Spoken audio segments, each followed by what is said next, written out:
Hi everyone, I'm Shaylin here with Reedsy. Today I've got 8 tips to help you finish your first draft. I just finished a first draft last week, and let me tell you, it is the best feeling in the world.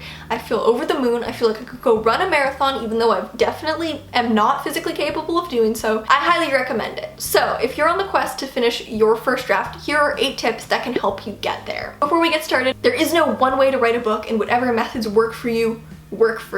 The more you write, the more you'll learn your own unique writing process.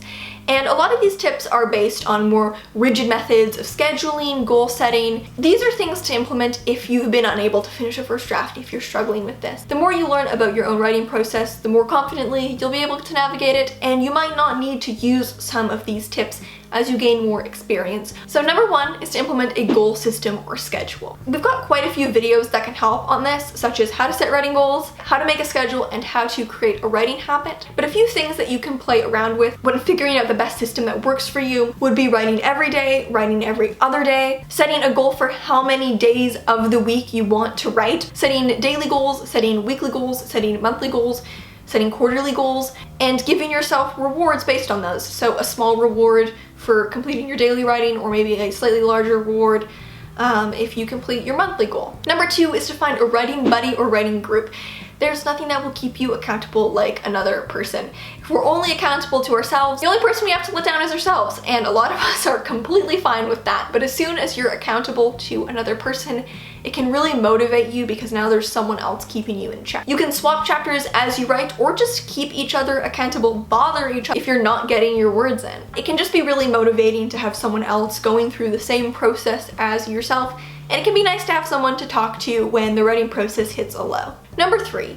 Don't edit until the end. Now, I say this as someone who actually edits while I'm writing, but I would say that if it's your first book, you want to leave it until the end. I think editing as you write is a great strategy for writers who know their writing process and have the confidence to know that they can finish a book.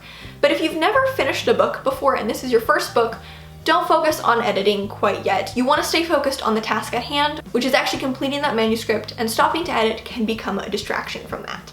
Number 4, end your writing sessions in the middle of a scene when you know what happens next. Instead of ending your writing sessions at the end of a chapter or the end of a scene, where you then have to build momentum up again for the next scene or the next chapter, end dead in the middle of a scene. When you know what's about to come next, when you know the most exciting moment of the chapter is right there for you to write, you're almost creating a cliffhanger for yourself so that you have something that you're excited to come back and write the next day. Try not to stop writing at a point where you don't know what comes next. So if you hit a point where you don't know the next event, try to keep writing until you figure it out. If you finish a scene and stop writing with no idea what the next scene is, it'll be really easy to procrastinate that because you're not feeling drawn back to the story because you don't know what to write. You've left yourself with a problem, and it's much easier to procrastinate a problem than it is to procrastinate a scene that we know is going to be easy and fun to write. Number 5, try NaNoWriMo or another similar challenge, maybe one you customize to your needs,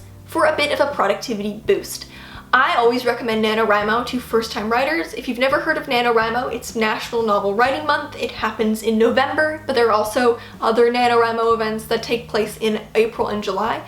Basically, a bunch of people challenge themselves to write an entire first draft in a month. I wrote my first book during NaNoWriMo, and I think that the community aspect can be really, really motivating, and I think a lot of writers have success completing their first manuscript during NaNoWriMo because they feel really motivated by this community mindset, even if they've struggled to complete a first draft in the past. Number 6, keep track of your progress.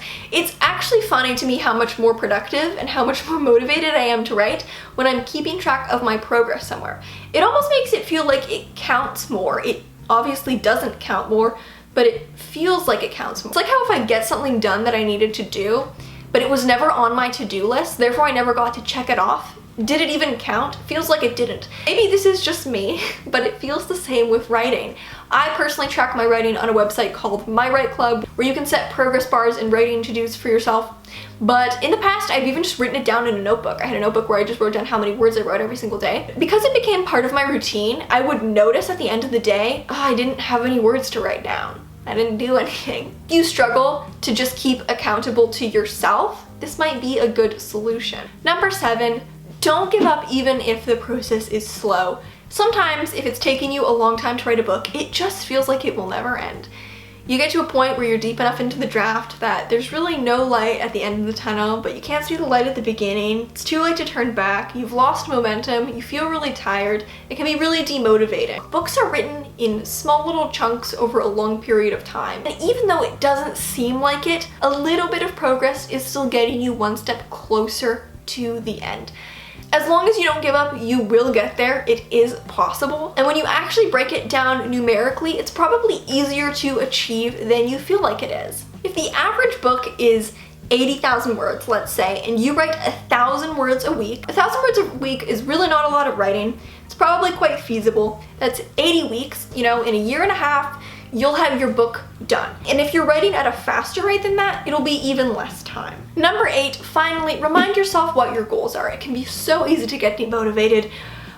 We start our books knowing what we want from it, and it can be easy to forget that the deeper you get into the process. You forget why you wanted to write this. You forget your dreams to be a published author. You just feel tired. Remind yourself how you've always wanted to write a book. Remind yourself how great it'll feel to see your book in print. Imagine how great it'll feel to just be able to say that you've written a book. That's something that almost everyone says they want to do in their lifetime, but not a lot of people actually do. Whatever your goals were that were motivating you at the start, remind yourself of them, write them down, whatever you need to do to keep yourself going throughout the drafting process. So in summary, you can get to the end of your draft by implementing a goal system or a schedule system. And if you want to try boosting your productivity, try something like NaNoWriMo or a similar writing challenge. To keep yourself accountable, keep track of your progress by writing it down, or even by keeping yourself accountable with a writing buddy or a writing group. Don't stop and edit until the end, but if you're feeling demotivated, remind yourself that it's okay to take a long time to write a book. The process can be slow, and try to remind yourself what your goals are and why you're doing this, why you set out to do this in the first place. So that is how to finish your first draft. Have you finished a book before? Let me know in the comments. Thank you so much for watching, and remember to subscribe and turn on notifications so you don't miss any new videos from us. We've got new writing, editing, and publishing tips every Tuesday and Friday. Until next time.